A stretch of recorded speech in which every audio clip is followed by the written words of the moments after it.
Hər kəsə salam, ümid edirəm ki, hər biriniz yaxşısınız. Mən Gülər Şahməmmədova.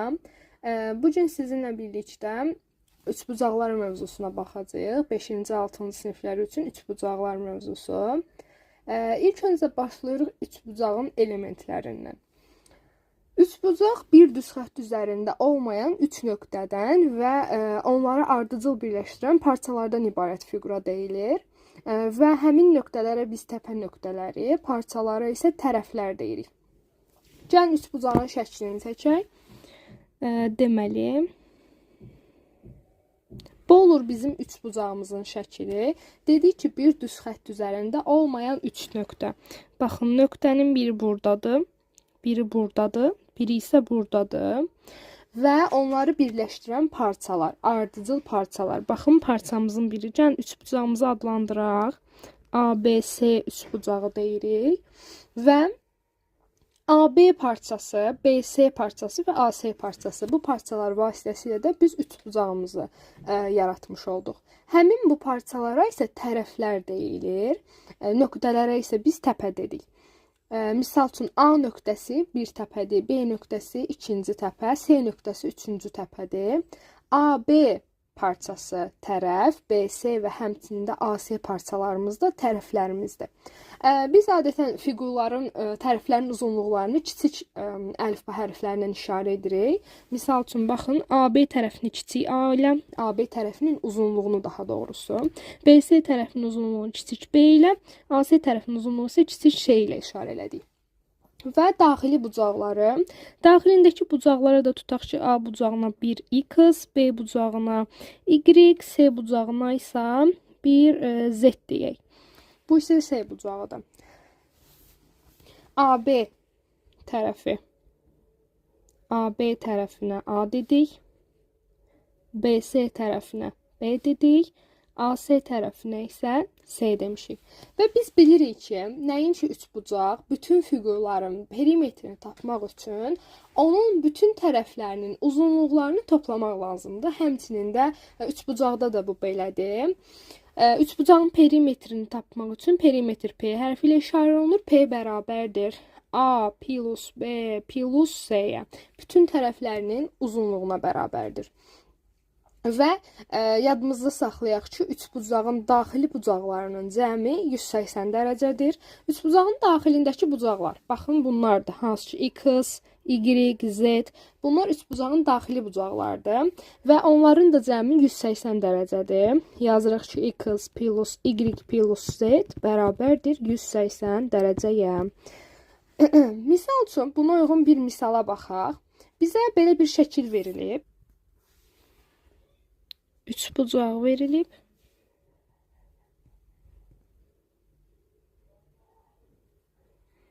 Və üçbucağımız A, B, C-dir. Və AB tərəfinə X verib, BC tərəfinə 9 verib, AC tərəfinə isə 8 verib. Və deyir ki, şəkildəki üçbucağın perimetri 24 cm olarsa, perimetri də verib bizə 24. Sonra deyir ki, AB tərəfinin uzunluğunu tapın. Yəni, X bərabərdir suala. Biz də bilirik ki, perimetr, dedik ki, P bərabərdir A plus B plus C. Yəni, bütün tərəflərin uzunluğu. Yəni, bizdə də perimetr olacaq ki, AB tərəfinin uzunluğu X verilib. BC tərəfinin uzunluğu 9-dur. AC tərəfinin uzunluğu isə 8-dir. Perimetrdə 24 verib. Bu da bərabərdir 24-ə. 9-un üzərinə 8 gəlirik. Eləyir 17. 17. Üstünə də X gəlirik. Üstə gəl X bərabərdir 24-ə. Toplanan cəm. Toplananlardan birini tapmaq üçün cəmdən digər toplananı çıxmaq lazımdır. Yəni, X-i tapmaq üçün 24-dən 17 çıxmaq lazımdır. Bu isə eləyir 7. Demək ki, üçbucağın AB tərəfinin uzunluğu isə 7 cm imiş. Daha sonra biz üçbucağın xarici bucaq anlayışı ilə tanış oluruq. Belə ki, ABC üçbucağının tərəflərini uzatmaqla onun istənilən daxili bucağına qonşu olan bir xarici bucaq almaq olar. Yəni, biz üçbucaq çəksək, üçbucağımız və üçbucağın hər hansı bir tərəfini uzatmaqla, tutaq ki, mən bu tərəfini uzatmaq istəyirəm. uzatdıq və bu sayədə bu tərəfə, baxın, bu bucağa daha doğrusu, tutaq ki, bu bir x bucağıdır. X bucağına qonşu olan bir bucaq tapırıq və bu bucağa da y deyirəm, tutaq ki, və x ilə y qonşu bucaqlardır. Uşaqlar, yadınızda saxlayın ki, x plus y həmişə 180 dərəcəyə bərabərdir. Qonşu bucaqların cəmi 180 dərəcədir. Yəni, bu şəkildə tutaq ki, mən bu tərəfin uzantısını çəkmək istəyirəm. Məsələn, bu tərəfi uzatmaq istəyirəmsə, buradakı, tutaq ki, Z bucağının da qonşu bucağını tapıram bu şəkildə. Tutaq ki, qonşu bucağıdan A olsun. Həmin bu A xarici bucaqdır. Buradakı Y də xarici bucaqdır. Və yaxud da belə bir uzantısını çəkirəm. Həmin bunun uzantısını çəkirəm. Biraz səliqəsiz oldu. Məsələn, bu daxildəki, tutaq ki, burada bir deyək B. Həmin bu B-nin də qonşu bucağı, tutaq ki, bir dənə də M bucağıdır. Həmin bu M də xarici bucaqdır. Yəni, A, M, Y xarici bucaqlardır.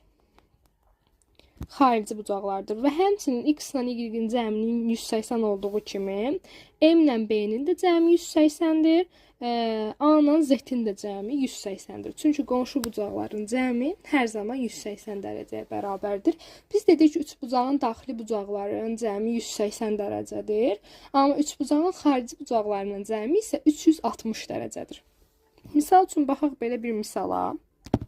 Deməli, misalımız bu şəkildədir. Burada deyir ki, şəkildə X, Y və M-in cəmi 300 dərəcədir. X, Y-in cəmi 300 dərəcədir. X plus Y plus M-in cəmi 300 dərəcə verilib bizə.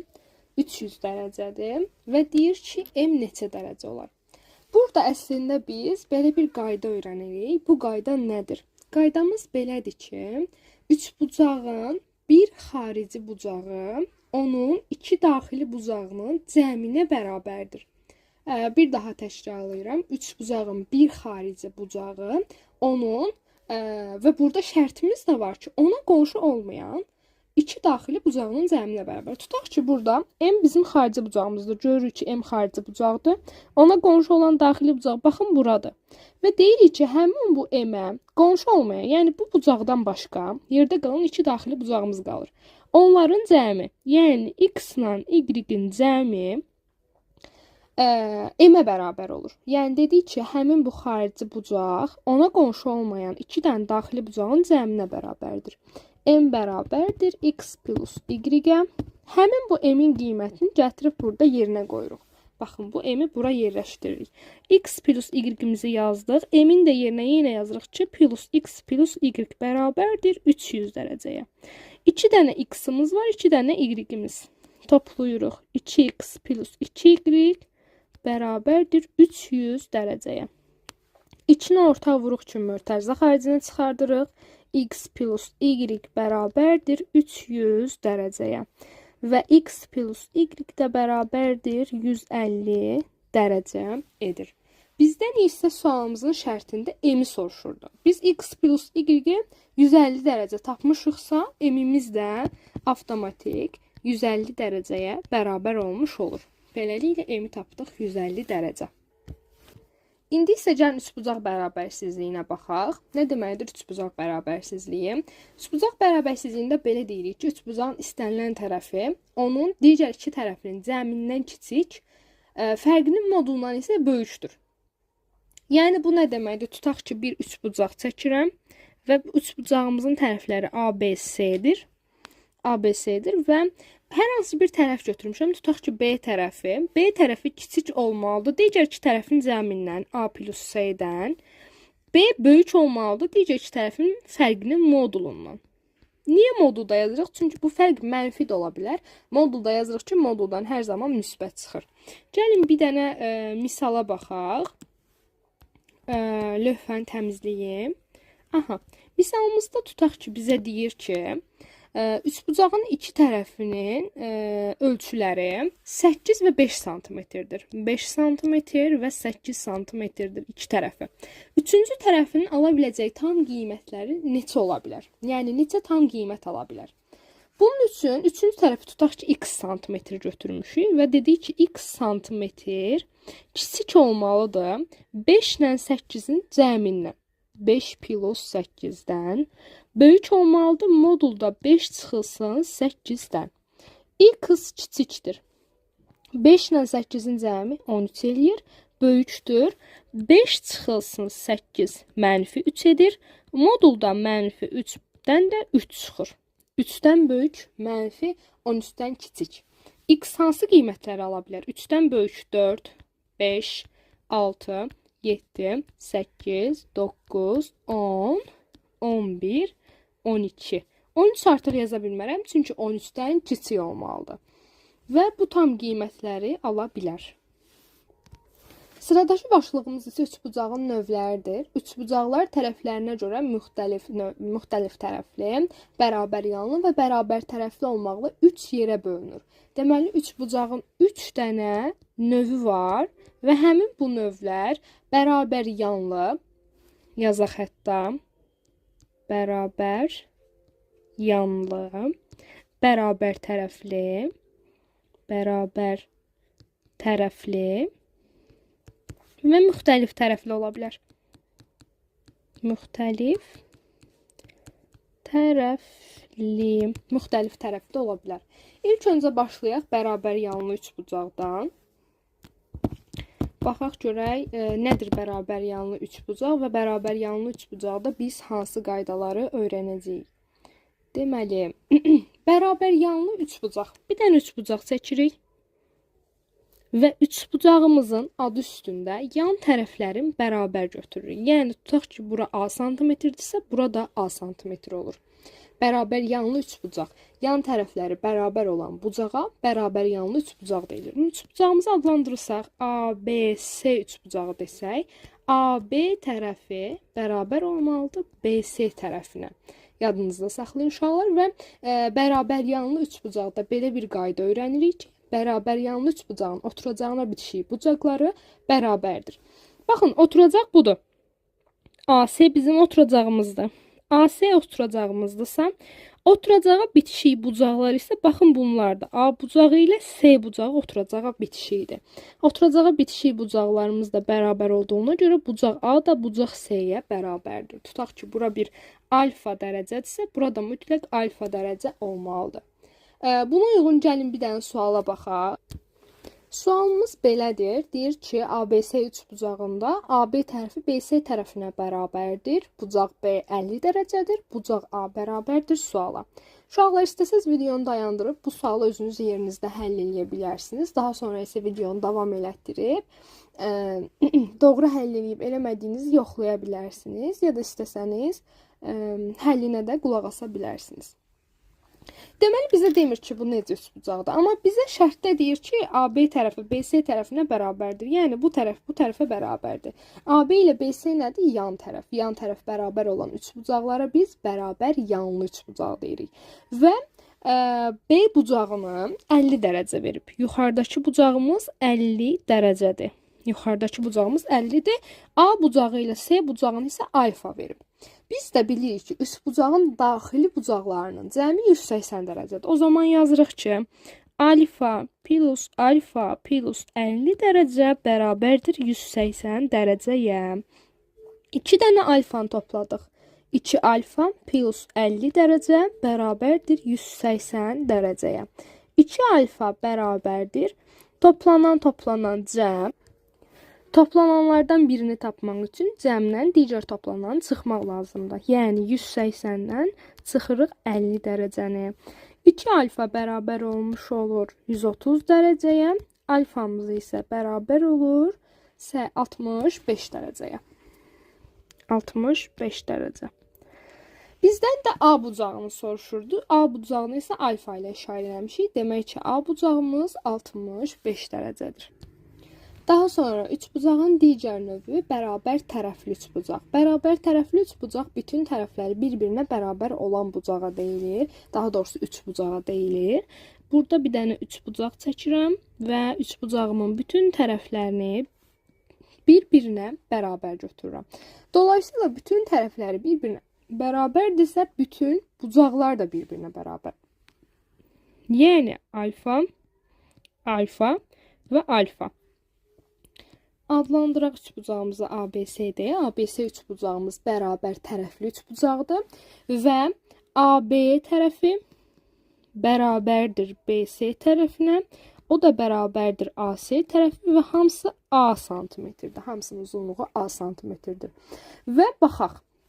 Dedik ki, üçbucağın daxili bucaqlarının cəmi 180 dərəcədir. Toplayırıq alfa plus alfa bərabərdir 180 dərəcəyə. 3 alfa bərabərdir 180-ə. Vuruq hasil. Vuruqlardan birini tapmaq üçün hasili digər vuruğa bölmək lazımdır. 180 bölünsün 3. O da eləyir 60 dərəcə. Demək ki, bərabər yanlı üçbucağın, bütün bərabər yanlı üçbucağın bir daxili bucağı 60 dərəcədir. Müxtəlif tərəfli üçbucaqda isə adı üstündə müxtəlif tərəfli, yəni tərəflərin uzunluğu, üç tərəfin uzunluğu da bir-birindən müxtəlif olan üçbucağa biz müxtəlif tərəfli üçbucaq deyirik. Və üçbucaqlar bucaqlarına görə də 3 yerə bölünür. Lütfən təmizləyək. Bucaqlarının növlərinə görə də 3 yerə bölündü. Hansı ki, iti bucaqlı, kör bucaqlı və düz bucaqlı üçbucaq. İti bucaqlı, bucaqlı, daha sonra kör bucaqlı və düz bucaqlı.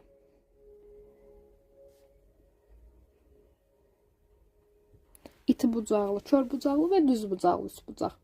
Bütün bucaqları iti bucaq olan üçbucağa biz iti bucaqlı üçbucaq deyirik. Daha sonra bütün bucaqları kör bucaq olan üçbucağa kör bucaqlı deyirik və bucaqlarından biri düz bucaq olan üçbucağa isə düz bucaqlı üçbucaq deyirik. Yəni düz bucaqlı üçbucağın şəklini çəkmək istəsək, baxın uşaqlar, bir bucağı düz bucaqdır və düz bucaq işarəsini biz bu şəkildə göstəririk. Düz bucaq 90 dərəcə olur. Yəni bir bucaq 90 dərəcə olan üç bucağa biz düz bucaqlı üçbucaq deyirik. Və yerdə qalan iki bucağı isə iti bucaq olur mütləq. İti bucaq olur. Ümumiyyətlə yadınızda saxlayın ki, iti bucaq, tutaq ki, hər hansı bir alfa iti bucağı 0 dərəcədən böyük, 90 dərəcədən kiçik olmalıdır. Kör bucaq isə hər hansı bir alfa kör bucağı 90 dərəcədən böyük, 180 dərəcədən kiçik olmalıdır. Düz bucağı isə bu bucaqlar mövzusuna aiddir deyə, amma yenə də burada da qeyd edeyim ki, təkrar olsun. 90 dərəcə isə alfa bərabərdir 90 dərəcə olur. Bu düz bucaqdır, bu iti bucaq, bu isə kör bucaqdır. Və düz bucaqlı üç bucağında mütləq bir bucağı 90 dərəcə olmalıdır. Yəni düz bucaq olmalıdır. Baxırıq belə bir suala. Deyir ki, düz bucaqlı üç bucağın iti bucaqlarından biri 33 dərəcədirsə, digər bucağını tapın. Biz də bilirik ki, ümumiyyətcə, üç bucağın növündən asılı olmayaraq, üç bucağın daxili bucaqlarının cəmi 180 dərəcədir. Tutaq ki, digər iti bucaq bir x-dir. X üstəgəl 33, üstəgəl 90. Axı, bu bucaq 90-dır düz bucaqlı olması üçün. Bərabərdir 180 dərəcəyə. Daha sonra x bərabərdir. Toplayaq x üstəgəl 90 üstünə 33 gəldiyimiz zaman 123 bərabərdir 180-ə. Toplanan cəm. Toplananlardan birini tapmaq üçün cəmlə digər toplananı çıxmaq lazımdır. X bərabərdir 180 çıxılsın 123. X da bərabərdir 57 dərəcəyə. Bu da oldu digər bucağımızın uzunluğu. Beləliklə biz 5-ci, 6-cı siniflər üçün nəzərdə tutduğum üçbucaqlar mövzusunu bitirdik. Əgər izahımı bəyəndinizsə, bəyənərək bunu mənə bildirə bilərsiniz. Və belə davamlı videolar çəkməyimi istəyirsinizsə, müxtəlif mövzu izahlarını verməyimi istəyirsinizsə, bunu isə abunə olaraq bildirə bilərsiniz. Bir də hansı mövzu izahlarını istəyirsinizsə, yəni hansı mövzudan çətinliyiniz varsa, bunu da kommentlərdə yaza bilərsiniz.